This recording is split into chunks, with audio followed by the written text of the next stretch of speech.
साथियों नमस्कार। आज मैं आपको भारत और नेपाल के बीच पैदा हुए नए विवाद के संदर्भ में कुछ जानकारी देना चाहता हूँ। ये विवाद जो खड़ा हुआ है यह पिछले हफ्ते शुक्रवार को जब नेपाल के शासन ने 100 रुपये के नोट में नेपाल की सीमा को भारत के लिम्पियाधुरा, काला पानी और लिपुलेख के स्थानों को अपने नक्शे में दिखाने के बारे में प्रस्ताव पारित किया है, तो उस संदर्भ में खड़ा उठा है।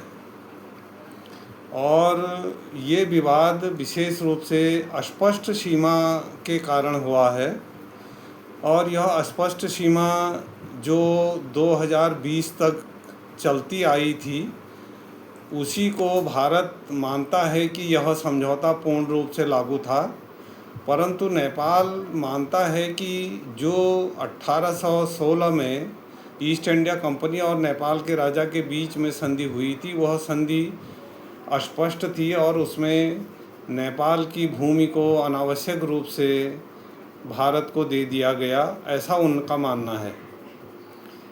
इसमें विशेष रूप से 2 दिसंबर 1815 में ईस्ट इंडिया कंपनी के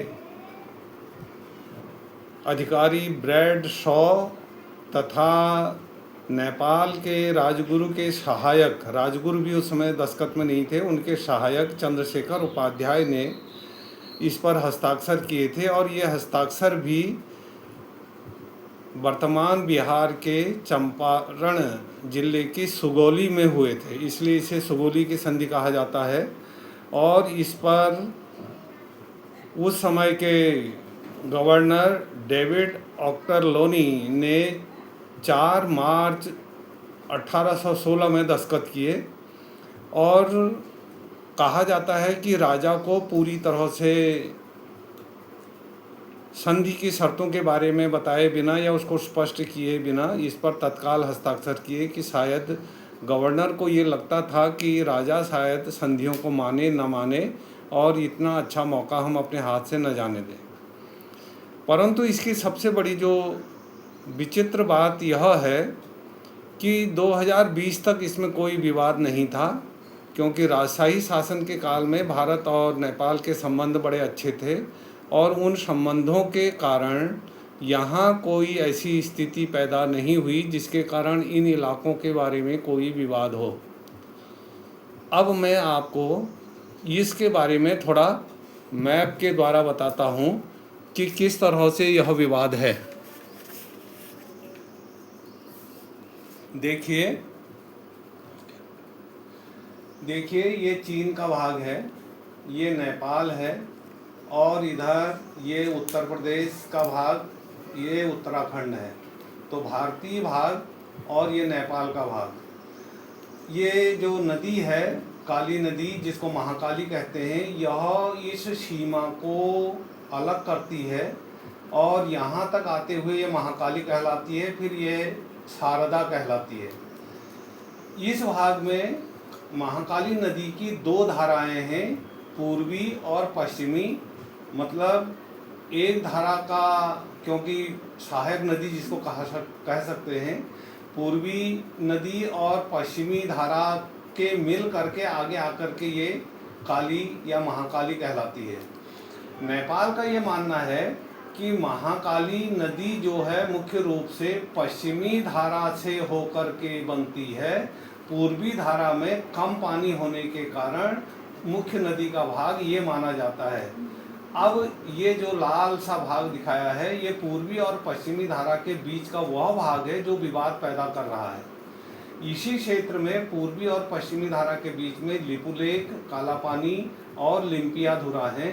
लिपुलेख, काला पानी ये वे प्रमुख भाग हैं जो इस समय भारत और चीन के मानसरोवर यात्रा के लिए प्रमुख यात्रा मार्ग हैं और इसी यात्रा मार्ग के कारण नेपाल, चीन, भारत, इन सब के लिए ये सामरिक दृष्टि से सबसे महत्वपूर्ण मार्ग बन गया है। और इसी महत्वपूर्ण मार्ग हो जाने के कारण 1980 के बाद चीन का प्रभाव जब नेपाल में बढ़ा तो उन्होंने लोकतंत्र समर्थक जो विशेष रूप से नेपाली लोग हैं उन लोगों को नए ढंग से ये बताना शुरू किया कि ये भाग वास्तव में तुम्हारे हैं और यही इसको लेकर के उस संधि पर अब प्रश्न चिन्ह लगाए जा रहे हैं, सुगौली की संधि पर, जिसके कारण ये विवाद अब पैदा हो रहा है। अब इसको सुलझाने में नेपाल चाहता है कि चीन और ब्रिटेन भी शामिल होकर के इस मामले को सुलझाए। भारत कहता है कि यह द्विपक्षीय मामला है हमारे और नेपाल के बीच का, इसको हम दोनों को ही आपस में सुलझाना चाहिए, क्योंकि भारत का मानना है कि चीन यदि इसमें बीच में पड़ेगा तो यह जैसा JNK के मामले में विवाद खड़ा उठा है ऐसा ही विवाद कल को निश्चित रूप से इस मामले पर पड़ सकता है। तो ये एक बड़ी चिंता की बात भारत के लिए है और नेपाल चीन के प्रभाव में आकर के इस विवाद को बढ़ाना चाहता है। धन्यवाद। आपको ये जानकारी कैसी लगी, इस संदर्भ में अपनी राय दीजिए और सब्सक्राइब कीजिए, आगे बढ़ाइए। आपको धन्यवाद।